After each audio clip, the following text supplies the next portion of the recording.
Most people will never be fleet owners. And in today's video, we're going to be going over 3 different reasons why most people will never become fleet owners. Starting with number 1, stress tolerance. You have to have, sorry, I said that wrong. You have to have a high stress tolerance as a fleet owner. Super duper important.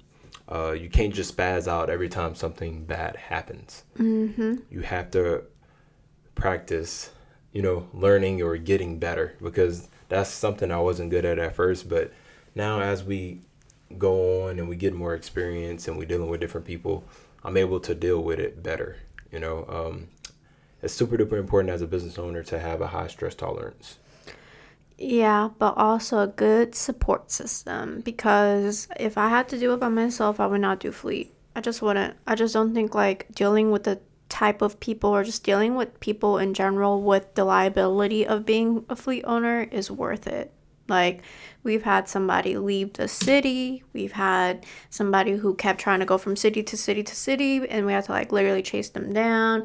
We've had somebody who ghosted us, not wanting to give us our car back. We had so many bad encounters to where, if we couldn't, if we didn't have like high stress tolerance, we would like quit a long time ago, because there's a lot of things that goes into like being fleet owners. So I think like having a good support system allows you to have like a stress tolerance, if that makes sense. Yes, because you got somebody to talk to about the business that understand the business. Me and her in it together, so we understand it. That way, when one not feeling something, we able to, talk about it and work something out. Because dealing with people in this business is a headache, man. Like, that's just half of what half of what she just told y'all. That's just half of it, if that. It's much more that you deal with. It's pros and cons to it. We're not saying it's bad, but it's more bad than good majority of the time.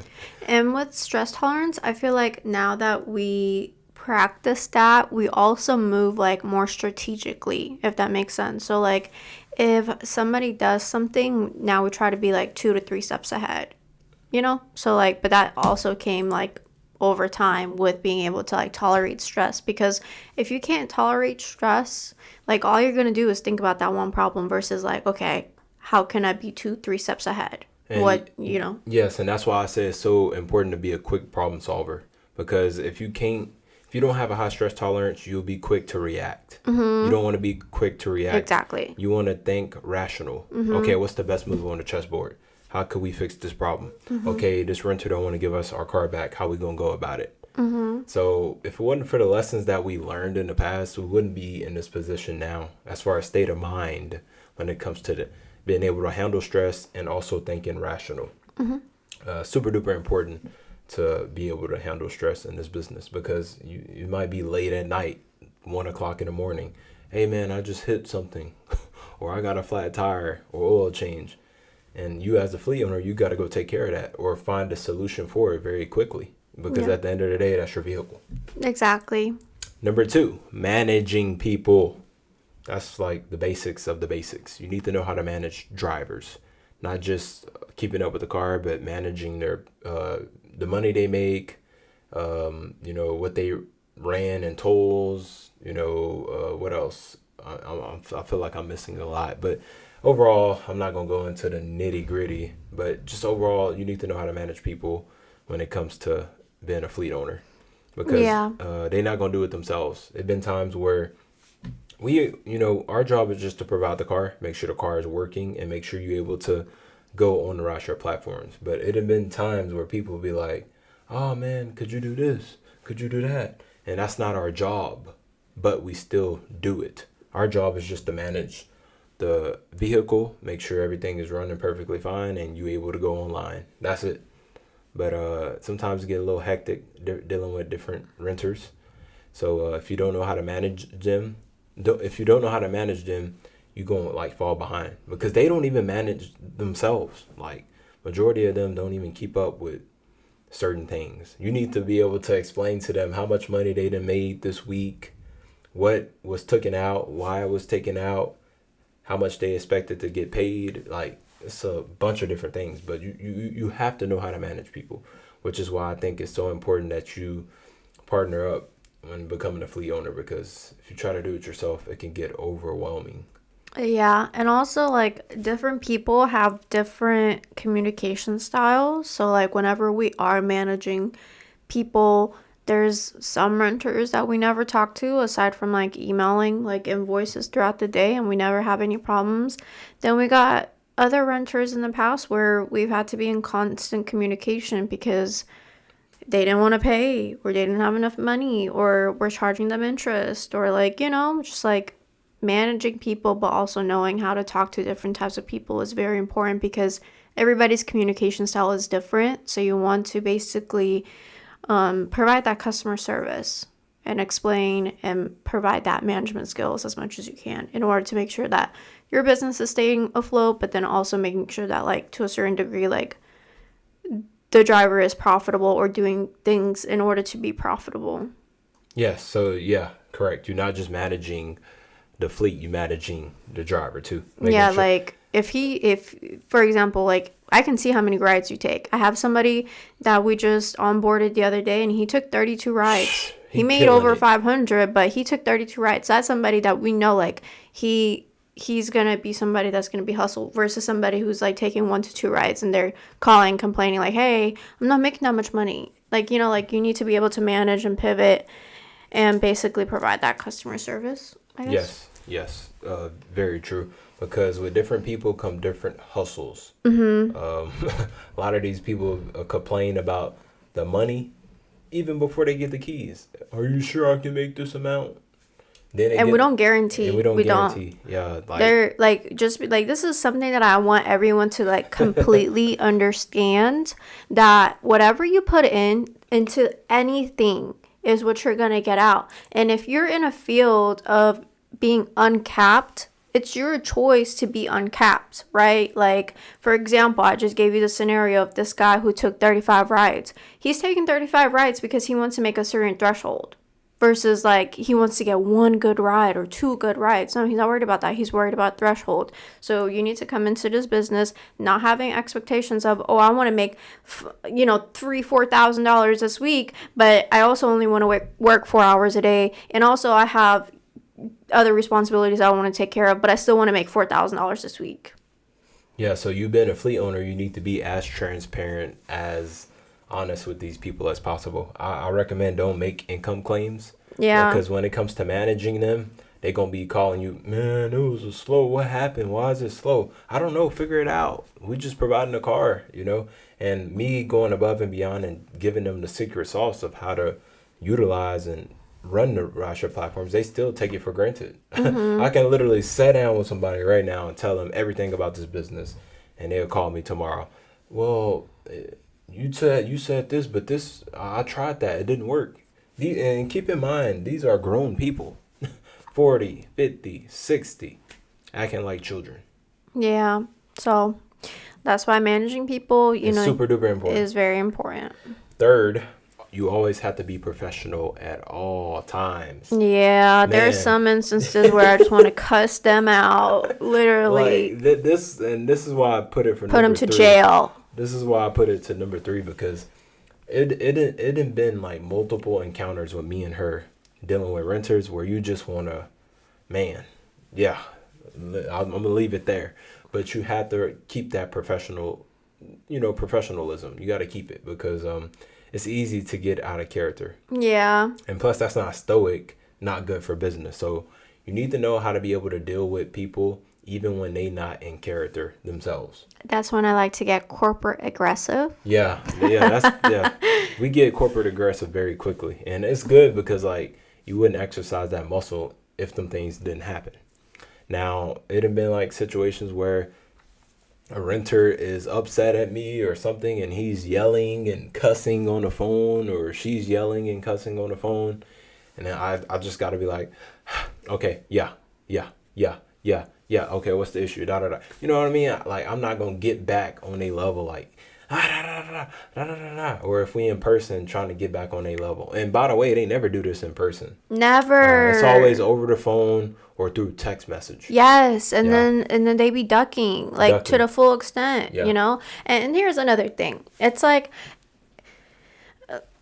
keeping it professional also means that you have everything on record, right? So, like, for example, if you have communication with your renters or whoever you're doing business with, try to keep it in writing as much as possible, because when it comes down to it and you have to go towards the legal route, you want to have everything in order. Or if they want to sit there on the phone and argue with you back and forth about why certain things are a certain way, or like, whatever, now you have like records showing like, hey, we communicated about this. It's in email, like you have access to it, you're the one who responded back to it, so now you have something to pull and like have like a track record, if you want to say. And another thing is just like, just because you can doesn't mean you should. So like there's plenty of times where I just wanted to cuss these people out, but just because we can doesn't mean that we should. Like there's plenty of times where I just want to be like, babe, go pull that vehicle, and then I'm gonna cuss that girl out or guy out.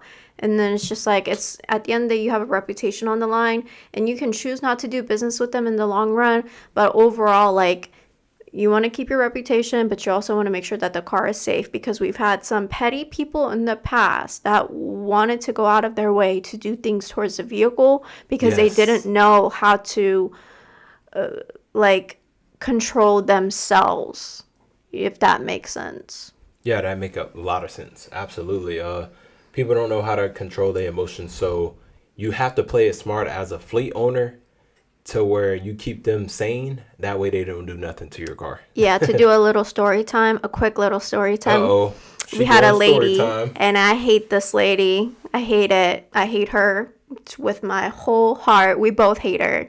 Not going to say names because professionalism, but in an unprofessional way possible. Fuck you if you are watching this video. But basically, she took our car.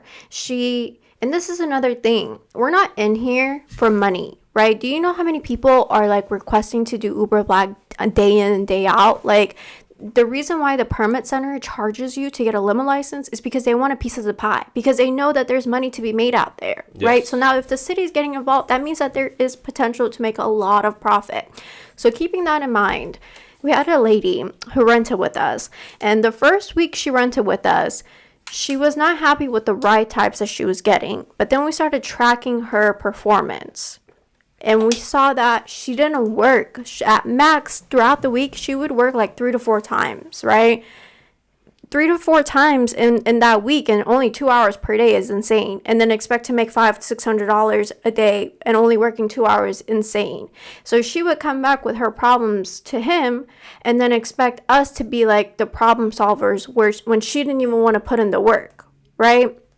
And then it came down to a time where basically she thought it was our fault for her lack of performance, and then try to take it out on us along with the vehicle, which we had to do a lot of different things in order to get our vehicle back. But the point is, like, situations like that, it's so hard to like be professional. It's just so hard to like deal with people like that who think that like the world owes them something, or that we owe them something. And whole time it's like, we've been nothing but kind, and we've like literally, like in our contract, we literally say we don't provide a refund.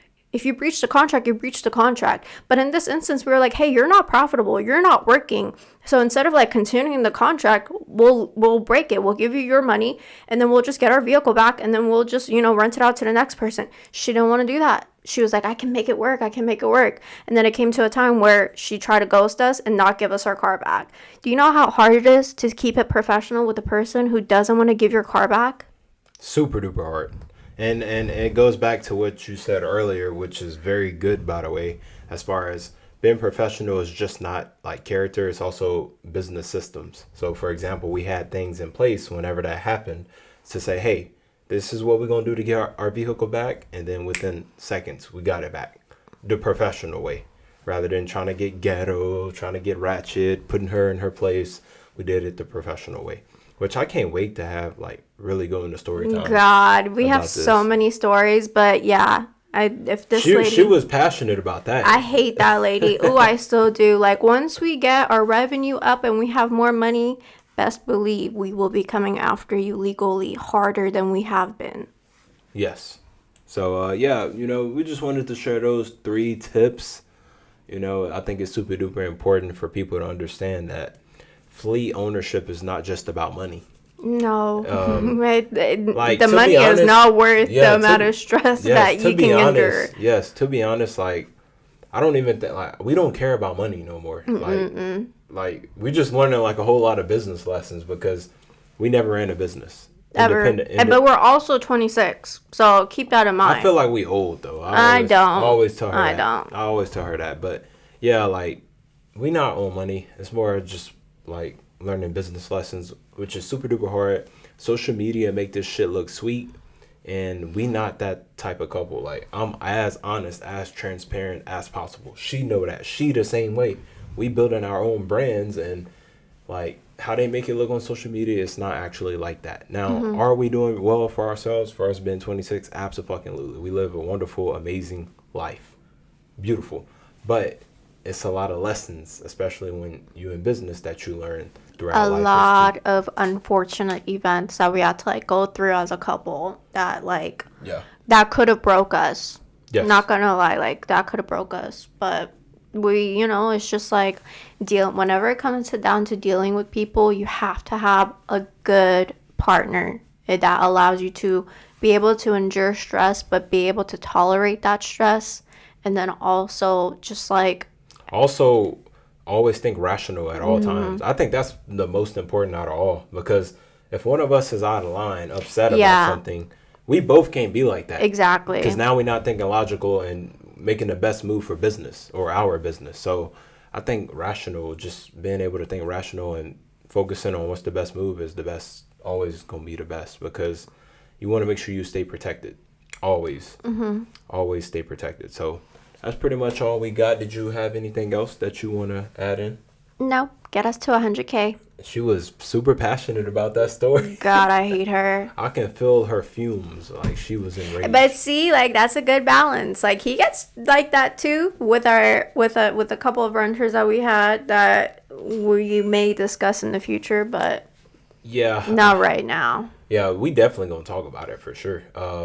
I noticed, like I said, and I'm gonna end it here. Like a lot of these people do all of this over the phone or through text message. I'm in person.